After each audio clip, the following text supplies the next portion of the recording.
Head coach Doug Peterson last week at the NFL annual meeting in Palm Beach discussing Jaguars defensive coordinator Mike Caldwell, longtime player in the NFL, longtime coach in the NFL, JP Shadrick, Jeff Lageman. It's Jaguars Happy Hour. And speaking of, here's Mike Caldwell in studio with us. It's great to see you. Thanks for the time today, Coach. What's thanks up? for having me. So here we are. You heard Doug Peterson there last week.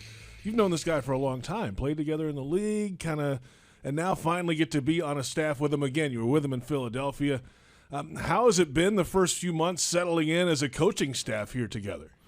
Been great. Really a lot of work that's going in. Everyone excited, trying to get in, get the scheme going, get the lay of the land, and just excited, ready to go, ready to get the players in here. How many guys on the defensive staff did you have a relationship with prior to being named the defensive coordinator? Pretty much everyone except Coach Gilbert and Coach Sutton.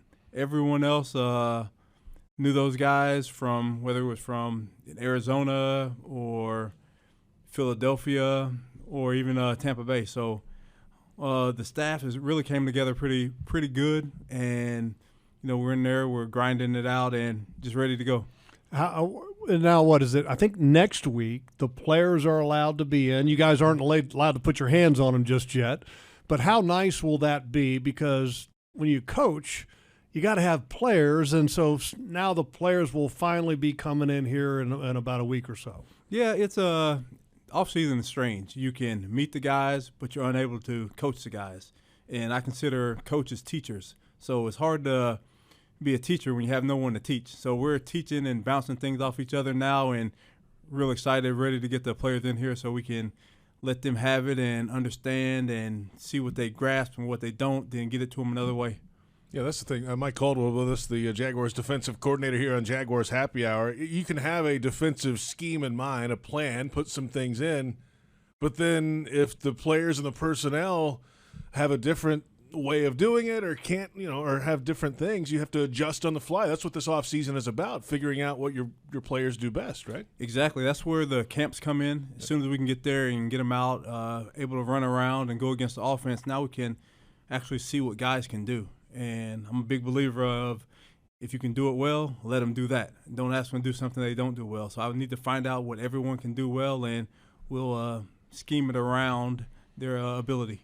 So with part of this process, when you have a new staff and first-time defensive coordinator, everybody's got to learn to speak the same language, okay? Everybody needs to know what a pirate or a spike or a ram or all these different terminologies are. Are you starting to get to that point where everybody is starting to speak the same language? We're trying to. There's Pat Riley. He's a holdover from the last staff, brilliant guy, and he's really our quality control. So he handles most of the playbook stuff. So we're actually putting it on him to make sure everyone's speaking the same language. You might call the halfback a R, and everyone else calls it a H. So that's the type of stuff that we're working through right now, and it's going great. The guys are there, real receptive of learning new things because, just like you said, with terminology, it's going to be different. You're not going to call it what you've called it for the last 4 or 5 years. So you're going to have to understand it and learn it and be able to teach it once the players get here. Yeah, I'm sure that there will be mistakes made. You make a call or you use a term that may have been from a previous stop, and that's just part of the growing process.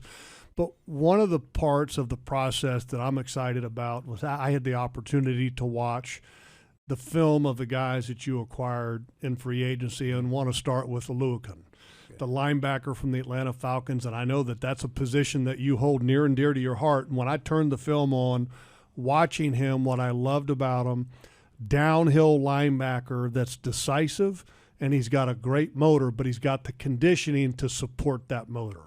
That's the thing. Being a former linebacker, you look for guys that have certain traits, and he has the traits of he's going to be a leader out there, not because he's standing in front of the huddle, but because he's out there and he's working hard and he's leading guys and he's doing it by example. He's a guy, just like you said, that's going to play downhill, going to be physical, an intelligent player, went to Yale. So, we're ready to get our hands on him and give him as much as he can handle. Foley Fatukasi on the defensive line, another guy, another late-round draft pick just like Aluakan was, and has really had to really earn everything he's had in the NFL. Nothing given to those guys when they're a late-round draft pick like that. And from Fatukasi's standpoint, I mean, he didn't play much his rookie season, and then all of a sudden he's a defensive captain in New York. What is the best part of his game on that defensive line? When you look at him, and when I drafted him. You did? Yeah, I was on the coaching staff that drafted him, and the thing about it was he was raw when he came out. Now you can see the talent start to bubble and come out. He's explosive. He has really strong hands, and he's a force in the middle. And that's someone that you're looking forward to, help stop the run, plug up the middle, and be a physical presence in the middle for offenses to have to handle. When did you see that flip for him? Like after a year, halfway through his rookie season, when did you actually see some change for him? When I actually saw it was when I turned on the film this this offseason and looking at a free agent. I was like, that's the same kid? Yeah, he's different now. and watching him, one of the things I think that's very rare, it's not very often that you have a one-technique defensive tackle because he plays the 1, he plays the 3, but that one of those guys is elected a team captain. Most of the captains are guys that make big plays, that make a lot of sacks, that make a lot of interceptions, that make a lot of tackles. It's not very often that a nose tackle is elected a captain, and I think that speaks volumes because that's one of the things that I think has been a theme with with the free agent process that you guys executed.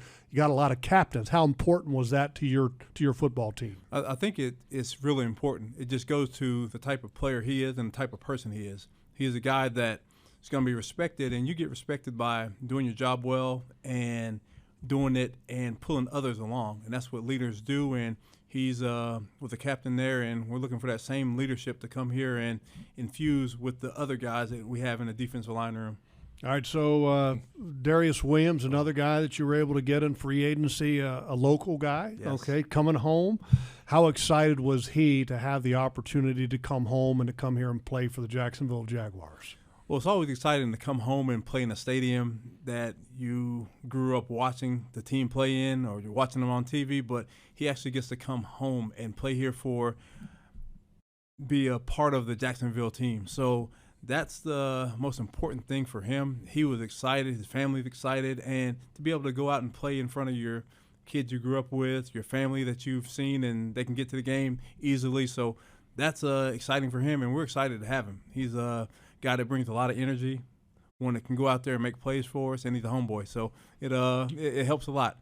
The way it played out in Los Angeles, especially last year for him, you got Ramsey and those guys on one side. He was getting a lot of action over there. So, and he stepped up to the plate and made some big plays for the Rams last year. That's key. Once you're put to the forefront and it's your time, again, they have a all-star corner on the other side, and they think they're going to pick on you on the other side, and you come there and you stand up and you get the stop. That's just something we're looking for down here, that he can come in and help develop with the other corners we have in the back end and trying to keep him making plays the way he did last year. It's a pretty good room now, by the way, that cornerback room. It really is. It has veterans back there and also a little bit of youth, so it's going to mix together real well. When Darius says Duval, it's got a little extra meaning with him, I think, right? A little extra meaning. Yeah, that's pretty cool. So part of the process of improving your football team, it's coming up here pretty soon, the draft. So who are you going to draft with? Who does Mike Caldwell like?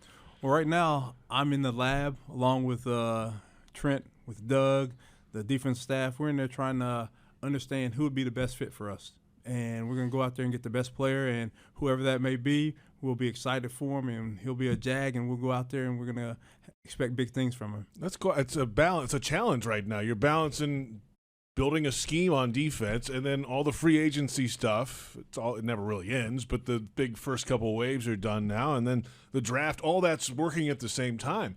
How challenging is that for the coaching staff to have to balance all of that at one time? It is. It's like a big puzzle. Yeah. You get different pieces, and you might get this piece or you might have that piece, and just trying to put it together. So once you get it together, we all can be on the same page, get ready to go out there and have success. One of the things that's different, I don't know, what year did you come out in the draft? 93. Okay, you came out in 93. I was 89. And you guys are, I guess, still in the process where these prospects come and visit you. You get, I think, 30 guys can come in. Yes. Did you do that? Was that even when I came out? We didn't have that. When I came out, the best thing that I received was a workout, and then after workout, the coach bought me. I think we went to McDonald's, so I got got McDonald's. Got a free meal. Got a free meal after going through a couple of workouts. So that's all you wanted, just a chance, an opportunity. And I think when the guys come here, we just want to get comfortable, get them in a different setting, show them what we're here to offer. You got them coming down to Florida, which is beautiful. So that's a big plus for us. How much do you learn?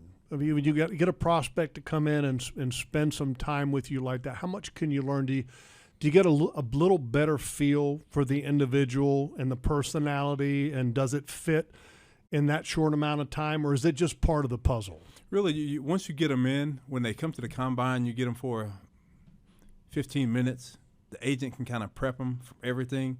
But when you go out to dinner with them or have them in a building for all day, you're able to find that true personality and see if a guy will fit. What buttons can you push to get him, in bad situations? But really, you just want to get to know the person. And you've known the player by watching a film. Just once you spend that time with him, get to know the person behind the player. Yeah, get an idea of what they may react to better or otherwise, and keep that in your memory bank moving ahead. Coach, thanks for the time. Thanks for coming across the hallway, and always good to see you, and you're always welcome here, and good luck to you. Oh, thank you very much. Thanks for having me. Mike Caldwell, Jaguars defensive coordinator. The Jags are future-focused and ready for a new look in 2022. Join us at the bank this season as Doug Peterson, Trevor Lawrence, and the Jags lead the charge. To lock in your seats, visit jaguars.com/tickets or call 904-633-2000. This is Jaguars Happy Hour on the Jaguars Digital Network.